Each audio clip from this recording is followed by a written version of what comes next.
বর্তমান আত্মীয়দের জন্মকোনা অভিভাবক জন্মকোনা উপস্থিত সকল দাদা ও মায়েদের আমার আন্তরিক জয়গুরু ও প্রণাম আর ছোটদের স্নেহ ভালোবাসা।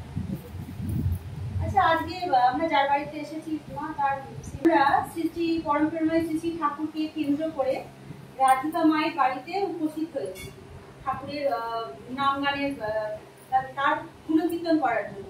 তো আমরা ঠাকুরের কাছে তার পরিবার এবং তার পাড়া প্রতিবেশী সকলে যেন সুস্থ থাকে, ভালো থাকে। তো শ্রী ঠাকুর এলেন, তখন জগজ্জননীর বড়মা এলেন। তো উনি ইষ্ট সেবা স্বামী সেবা শেখাবার ছলে আবির্ভূত হন মাতা স্বয়ং কৃপা করে। ইষ্ট সেবা প্রভাত তো মাতা ত্রিনয়নী দেবীর গর্ভে এবং পিতা রামগোপাল ভট্টাচার্যের আলোয় উনি জন্মগ্রহণ করলেন। জায়গাটি ছিল পাবনা জেলার ধোপাদহ গ্রাম। তো বড় মা তারপরে জন্ম নেবার কিছুদিন পরই বড় মা মামা বাড়িতে চলে গেলেন। অধিকাংশ সময়, বেশিরভাগ সময়টা ছোটবেলাটা উনি মামা বাড়ির কি নাম যেন গাড়াদহ গ্রামে কাটিয়েছেন। তার ওনার যখন 12 বছর বয়স, 1301 জগন্মাতার এক পূর্ণ বিলয়ের ওটা দিন। তো বড় মা এসেছেন আমাদেরকে ইষ্ট সেবা স্বামী সেবা শেখাতে। তো জন্যই উনি দয়া করে আবির্ভূত হয়েছে। তার গরিমা, তার মহিমা বলে মানে বলা যাবে না।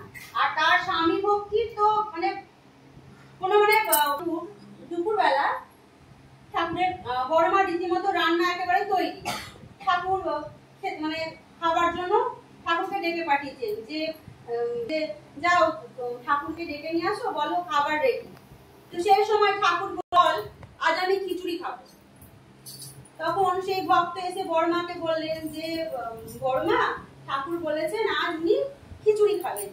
তো অন্য কোনো মানে যদি নারী হতো তো উনি রেগে যেতেন, আমরা তো রেগে যাবো, এই আমি এত বললেন। বড়মা বললেন আগে ঠাকুরকে গিয়ে বল, তাই হবে। বড়মা কি করলেন, চাল যিনি যা রান্না করেছেন, ভাত ডাল তরি তরকারি সব কিন্তু প্রাধান্য দিয়েছেন সব সময়। মানে বড়মা যেমন রূপে লক্ষ্মী, গুণে সরস্বতী, রন্ধনে দ্রৌপদী। বড়মার গুণের কোনো তুলনা নেই, এনাদের মানে কোনো তুলনা নেই। তো বড়মা যেমন গুণী ছিলেন, বড়মা সেরকম সাহসীও ছিলেন। বড়মার ঠাকুর বলেছেন যে স্বামীর প্রতি টান যেমনি ছেলেও জীবন পাইতে নেই, পিতায় শ্রদ্ধা মায়ের টান, সেই ছেলে হয় সাম্য প্রাণ। ঠাকুরের প্রতি অগাধ টান, ভক্তি, ভালোবাসা, শ্রদ্ধা ছিল। তাই আমরা বড়দাকে আচার্য রূপে পেয়েছি এবং তা বংশ পরম্পরায় চলে যাচ্ছে। ঠাকুরকে বড় খোকার মাধ্যমে আমি লীলা করব, আর বড় হবে আচার্য। এই আচার্যের মাধ্যমে আমি লীলা করব। তাই আমাদের দেওঘরের বর্তমান আচার্যদেব দাদা বসে আছেন। তো উনি বেশ কয়েক বছর আগের কথা, তো দাদা বসে আছেন। তো এক দম্পতি তাদের মেয়েকে নিয়ে গেছে।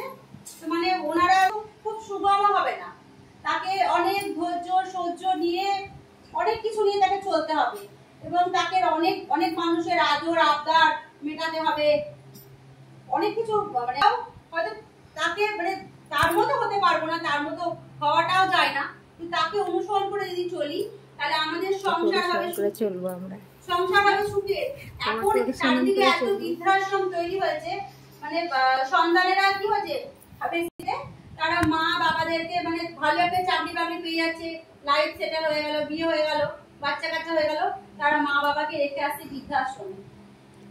কিন্তু আমরা যদি ঠাকুরের পথে চলি, ছোট্টবেলা থেকে ওই আদো আদো কথা বলার সময় থেকে আমরা যদি আমাদের সন্তানকে ইষ্টভীতি, ইষ্টনিষ্ঠা, ইষ্ট চালনায় যদি আমরা চালিত করি, তাকে যদি শেখাই, গুরুকে মানতে শেখাই, গুরুজনদের জাতির মেরুদণ্ড ওই জন্যই বলেছে একটা মাই পারে, একটা মায়ের কথাতেই আছে না, সংসার সুখে হয় রমণীর গুণে।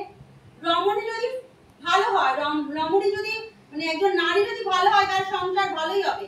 আর নারীকে আর সবার আগে ভালো হতে হবে। তাই সবাই ভালো থাকবেন, সুস্থ থাকবেন, ঠাকুরকে নিয়ে চলবেন। আমরাও যেন সবাই ঠাকুরকে নিয়ে চলতে পারি। জয় দেব।